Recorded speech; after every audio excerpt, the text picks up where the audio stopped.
ना कोई ट्रांजैक्शन में कोई बात साबित हो रही है, ना रिश्वत देने वाला ना रिश्वत लेने वाला। सिंध हाई कोर्ट फैसला दे चुकी है, फिर भी उसको गिरफ्तार करके पेश किया जाता है, उसका रिमांड भी लिया जाता है, 2 रोज़ का फिर मिल जाता है। समझ से बाहर है सर। आप बताएंगे कि कहाँ होता है और किस कानून में होता है कि घर पे दावा बोला जाए और सामान उठा के बाहर फेंक दिया जाए सर? लेकिन पहली बात तो यह है कि ये सारे फाशिस्ट हुकूमत की हरकतें हैं और इसके पीछे ज़ाहिर है इनको आशीर्वाद और इनको सपोर्ट हासिल है हमारे रियासती इदारों की, और फॉर दैट पर्पस उन्होंने एक सबक सिखाना होता है अपने सियासी मुखालिफिन को और उन लोगों को जो बकौल ट्रायल जो इमरान खान जो कि उनके ऊपर कारगर एक लिहाज से नहीं हो सका, तो अब उनके पास ज़ाहिर है कोई और ऑप्शन जब नहीं बचा तो उन्होंने फिजिकली उनको टार्चर करना है, ह्यूमिलिएट करना है और प्रेशराइजिंग टैक्टिक्स के तौर पर प्रेशराइज करना है। तो वो उसका एक हिस्सा है जो अब ये प्रोसीडिंग्स जारी हैं। और अफसोस की बात यह है कि हमारी अदलिया जो है वो इन चीज़ों को नहीं समझ रही। उनका काम है कि वो इंडिपेंडेंटली काम करें, और इंडिपेंडेंटली काम जब वो तब करेंगे कि जब उनके सामने ये नहीं होगा कि ये शोएब शेख है या कोई एक आम सिटीज़न है। उनके सामने सिर्फ ये होगा कि भाई हमने कानून और रूल ऑफ लॉ के मुताबिक और आइन के मुताबिक प्रोसीडिंग करनी है। एक शख्स की लिबर्टी को किसी सूरत डिप्राइव नहीं कर सकते और उसको बल्कि ग्राउंड्स बताने पड़ते हैं, और वो 24 घंटे का टाइम होता है। इन एक्सट्रीम सर्कमस्टांसेस होते हैं कि जहां आप फिजिकल रिमांड देते हैं और एक एक दिन का एक एक लम्हा किसी की लिबर्टी को जब आप डिप्राइव करते हैं तो उसके ऊपर रीजन देनी पड़ती है। साहब ये 3 दिन का रिमांड तो पहले ही मुकम्मल हो चुका था और उसमें एफआईए के पास कहीं कोई सबूत नहीं था कि वो अदालत में पेश करती, इसीलिए आज कोई सबूत नहीं पेश किया जा सका। अब ऐसी सूरत में कब तक कस्टडी में रखा जा सकता है? 2 रोज़ की तौसी हो गई, अब बुध को समाअत होगी, तो बुध को शोएब साहब रिहा हो सकते हैं या फिर कोई टैक्टिक खेलकर उनको एफआईए की कस्टडी में रखा जाएगा? देखिए, मैं वो कहता हूँ ना कि अदलिया को आज़ादाना फैसले करने चाहिए।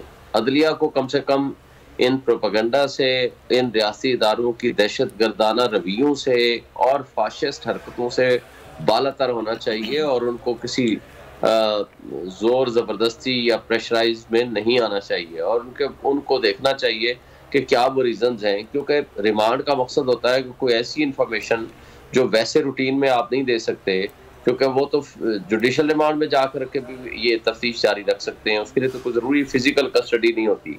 मेनली होता है कि कोई चीज़ रिकवर करना मकसद हो। यहाँ तो कंटेंट्स ऑफ एफआईआर इटसेल्फ बताते हैं कि उसमें कोई रिकवरी की गुंजाइश ही नहीं है, क्योंकि उनके बकौल के रिश्वत देने और लेने वाला एक जज है और कोई और असहाब है, और ये उस ट्रांजैक्शन के बेनिफिशरी हो सकते हैं।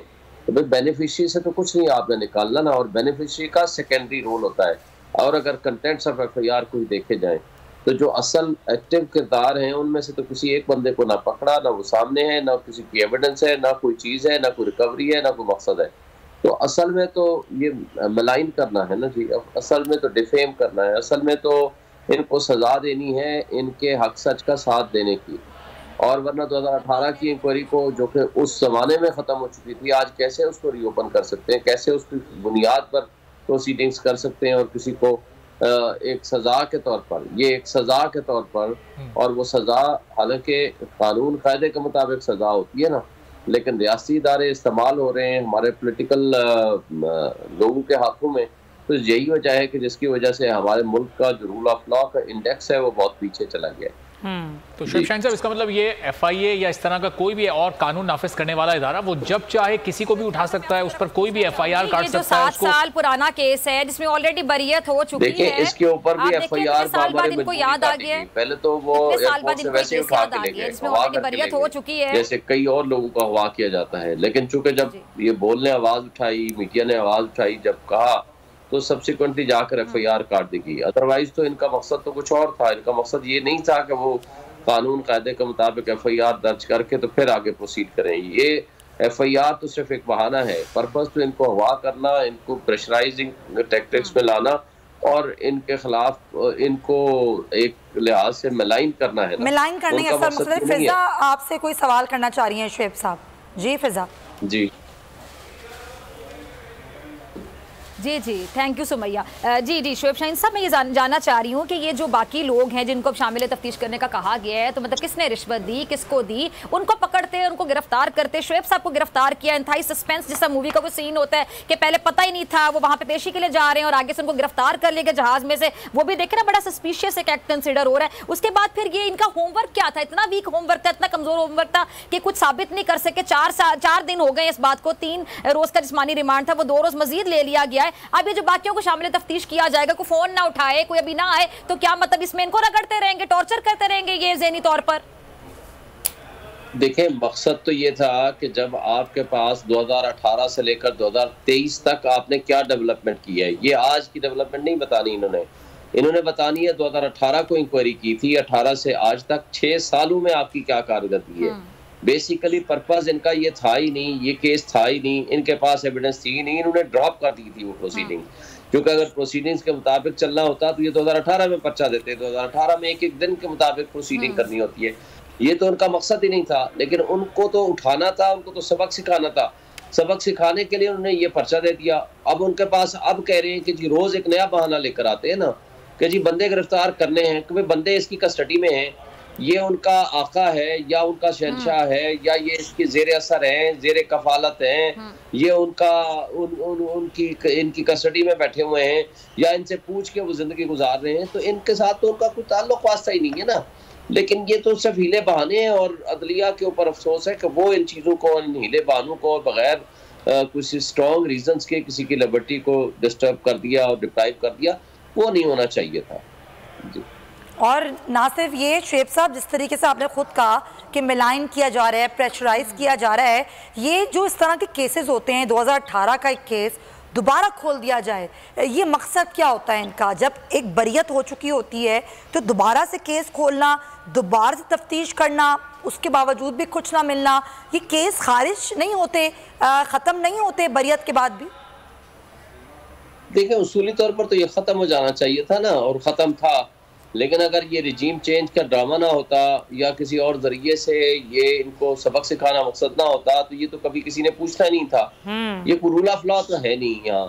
रूल ऑफ लॉ के प्रिंसिपल्स के मुताबिक तो ये चलते नहीं है, ये तो चलते हैं चाबी के जरिए। चाबी अगर किसी ने दे दी तो उसके मुताबिक तमाम इदारे मुतहर्रिक हो जाते हैं। आप ये मुतहर्रिक ऐसे थोड़े हुए हैं, इसलिए हो रहे हैं ना।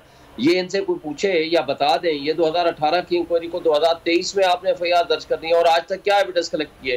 अब खुद कह रहे हैं जी उनको गिरफ्तार भी करना है, एविडेंस क्रिएट भी करनी है, एविडेंस लानी भी है और इंक्वायरियां पता नहीं क्या क्या करना है। तो ये सारी चीजें 6 साल में क्या किया, कोई एक रीजन बता दे।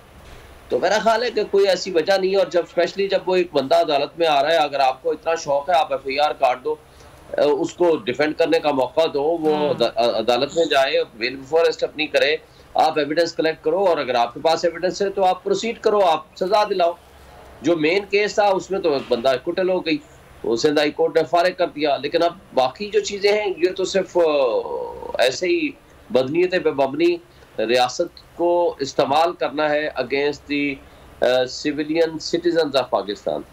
और शोएब शाहीन साहब, ज़ाहिर हमारी अदालतों पर इस वक्त जितना केसेस का बोझ है, लाखों की तादाद में केसेस हैं, साइलिन रोज आते हैं, उन्हें फिर नई तारीख मिल जाती है, फिर वो वापस चले जाते हैं। ऐसे में इतने पुराने केसेस खोलकर ये तो अदलिया पर भी मजीद बोझ को बढ़ाया जा रहा है और उससे फिर आम लोगों का नुकसान हो रहा है, उनका पैसा, उनका वक्त उन समातों की नजर हो जाता है। देखें, अगर तो सिर्फ अदलिया के ऊपर ये केसेस का बोझ हो, काबिल कबूल है। मुझे तो कुछ और लगता है, कुछ और बोझ भी लगता है। वो और बोझ अगर ना हो तो मेरा ख्याल है खाली केसेस का बोझ फिर भी काबिल कबूल है। तो ये अदलिया को खुद चाहिए और इदारों को खुद चाहिए कि अपने आप को वो इंडिपेंडेंट करें, आज़ाद करें, कानून और आइन के दायरे में रह के काम करें।